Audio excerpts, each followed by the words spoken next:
बोंधूबाबा अशोक खरातनं उरणमधील चांडझे गावात जमीन खरेदी केल्याचं उघड झालंय। ज्या दिवशी अशोक खरातला अटक झाली त्याच दिवशी त्याची फरार पत्नी कल्पना अशोक खरातच्या नावावर जमिनीच्या नोंदीची प्रक्रिया सुरू झाल्याची धक्कादायक माहिती आता समोर आली आहे। या जमीन व्यवहारानं केवळ महसूलच नव्हे तर निबंधक यंत्रणेच्या पारदर्शकतेवर सुद्धा काही प्रश्न उपस्थित केलेले आहेत। नेमकं हे प्रकरण काय पाहूयात।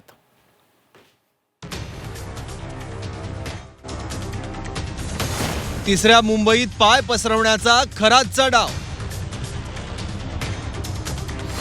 खरातकडून उरणमध्येही स्वस्तात जमीन खरेदी।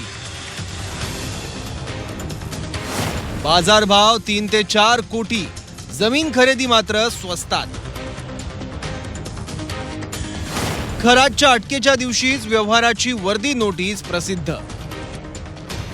बोंधूबाबा अशोक खरात पुन्हा एकदा चर्चेत आहे। 12 मार्च रोजी मोठा जमीन व्यवहार झाला। ही जमीन खरेदी झाली 58,50,000 रुपयांना। जमीन घेतली पत्नी कल्पना खरात हिच्या नावावर। हा व्यवहार झाला अस्मिता म्हात्रे आणि कैलाश शहा यांच्याकडून। मात्र इथून पुढे प्रकरण अधिक संशयास्पद होतं। तारीख 17 मार्च, याच दिवशी अशोक खरातला अटक झाली आणि नेमकं त्याच दिवशी व्यवहाराची वर्दी नोटीस प्रसिद्ध झाली। खरातने अनेक मोक्याच्या ठिकाणी केलेली जमिनीची खरेदी वादात सापडली आहे।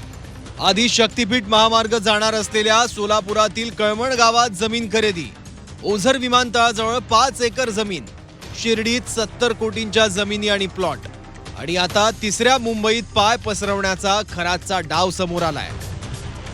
खरात कोठडीत होता पण प्रक्रिया मात्र थांबली नाही। अवघ्या 1 महिन्यात फेरफार मंजूर झाला। 13 एप्रिलला नोंद पूर्ण झाली। फेरफार क्रमांक 8351 मंजूर करण्यात आलं। दरम्यान न्यायालयीन प्रक्रिया सुरूच होती। 8 एप्रिल पर्यंत न्यायालयीन कोठडी होती।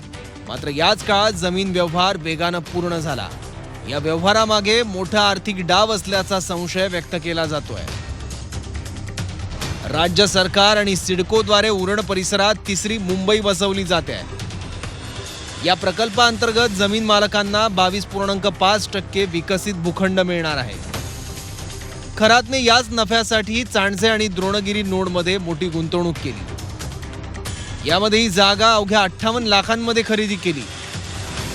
पण बाजारभावानुसार ही जमीन 3 ते 4 कोटींची आहे। भूसंपादन झाल्यास तिप्पट जास्त दर मिळेल। प्रस्तावित तिसऱ्या मुंबईवर अशोक खरातचा डोळा असल्याचं यामुळे समोर आलंय। जमीन विक्रेत्यांवर दबाव टाकला गेला का असाही संशय व्यक्त केला जातोय। आता या संपूर्ण व्यवहाराची चौकशी व्हावी अशी मागणी जोर धरते आहे। एकीकडे कोठडी आणि दुसरीकडे कोट्यवधींचे व्यवहार। या सगळ्या कथेत सत्य नेमकं कुठं दडलंय याची उत्तरं आता चौकशीतूनच समोर येणार आहे। सागर गायकवाडसह स्वाती नाईक, झी 24 तास, उरण।